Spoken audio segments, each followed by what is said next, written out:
بمناسبة هذه الهدية الجميلة اللي جتني وهي حصالة وفيها الحذاء هذا، بقول لكم قصة. طبعا الحذاء ولن أقول أكرمكم الله لأني ما ورد، ما لقيت أحد من العلماء اللي عليهم العلم إنه يقول الحذاء عزكم الله. قصة جميلة قرأتها عن أدباء المهجر. تعرفون أدباء المهجر هذول الشوام اللي راحوا لأمريكا الجنوبية وأمريكا الشمالية، وأحيانا تعرفون يحبون المداعبات مع بعض، يحبون المزاح، يحبون السخرية، يلمسون أنفسهم في الغربة. فمرة كان في شاعر اسمه نعمة قازان، وعنده صديق شاعر أيضا مش معروف اسمه توفيق ضعون. توفيق ضعون هذا عنده مصنع أحذية، فجاء نعمة قازان أرسل له هدية عبارة عن حذاء زي هذا، لأنه عنده مصنع أحذية. فكتب على الرسالة لما رسل له الحذاء، قال هذا نعمة يقول لتوفيق، يقول لقد أهديت توفيقا حذاء، فقال الحاسبون وما عليه، أما قال الفتى العربي يوما شبيه الشيء منجذب إليه. هو يقول له إن أهديتك حذاء لأن الأشياء تنجذب إلى بعضها بمعنى وبمعنى آخر، إنه يعني قصده يعني من باب المزاح إنه أنت تشبه الحذاء أو الحذاء ينجذب إليك. فتوفيق طبعا قبل السخرية ورد عليها بسخرية أخرى، فكتب على الرسالة ورد له الرسالة وشكر الحذاء اللي هو زي هذا، وقال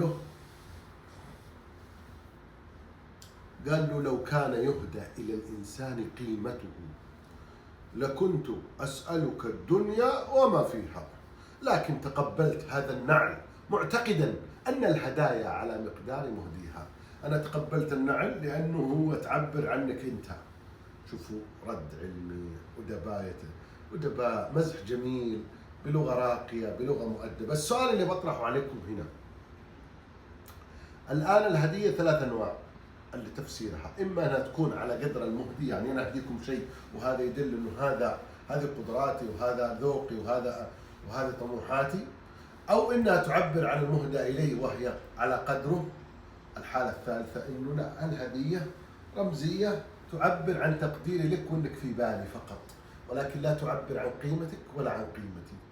فاختاروا واحدة من ال3 حلول، أو عندكم أنتم عباقرة دائما يمكن عندكم حل رابع، إما أن تكون على قدر، يعني أنا هديت الماهر هدية، أنا الهدية ذي تعبر عن مكانتي وتعبر عن قدراتي أنا المهدي، أو إنها تعبر عن ماهر الذي هديت له الهدية، أو إنها رمزية لا تعبر لا عن ماهر ولا عني.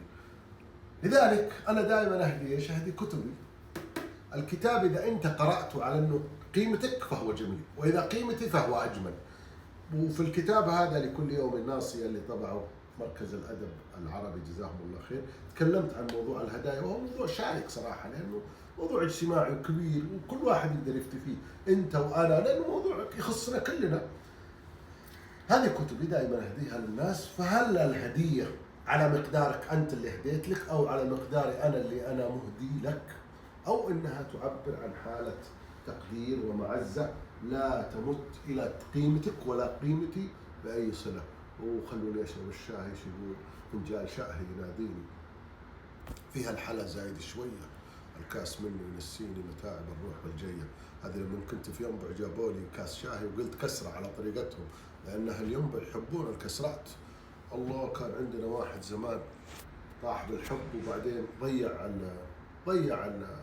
ضيع تجارته، فجاء ابن عمه وقال له بيع الهوى واشتري لك عنز واطلع بها البر وارعاها، هي الغنيمة وهي الكنز واطلب من الله يرعاها.